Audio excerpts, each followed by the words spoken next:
তিন ব্যক্তির জন্য জান্নাত হারাম। হাই হাই, তিন ব্যক্তি জান্নাতে প্রবেশ করতে পারবে না। এক নম্বর হচ্ছে ওই ব্যক্তি, এক নম্বর হচ্ছে যে নেশা করে, মদ খায়, গাঁজা খায়, ইয়াবা খায়, ফেন্সিটেল খায়। মোট কথা হচ্ছে যে নেশা করে তার জন্য জান্নাত হারাম। দুই নম্বর ব্যক্তি হচ্ছে পিতামাতার অবাধ্য সন্তান।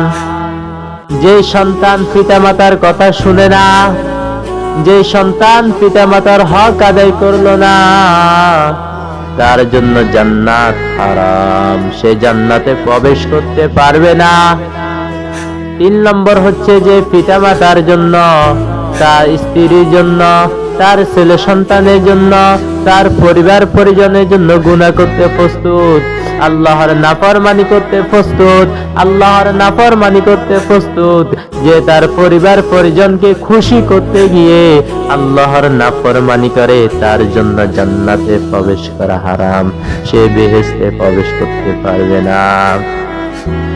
ও দোস্ত, তাহলে তিন ব্যক্তির জন্য জান্নাত হারাম। এক নম্বর হচ্ছে নেশা করা, দুই নম্বর হচ্ছে পিতামাতার অবাধ্য সন্তান, যে পিতামাতার হক আদায় করলো না, ওই সন্তানের জন্য জান্নাতে যাওয়া হারাম।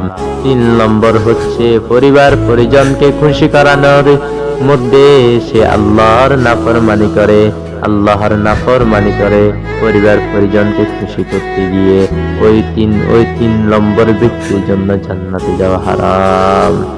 আল্লাহ পাক রব্বুল আলামিন আমাকে আপনাকে এই তিন শ্রেণীর মানুষ থেকে আমাকে আপনাকে হেফাজত করুক। সকলে বলি আমিন।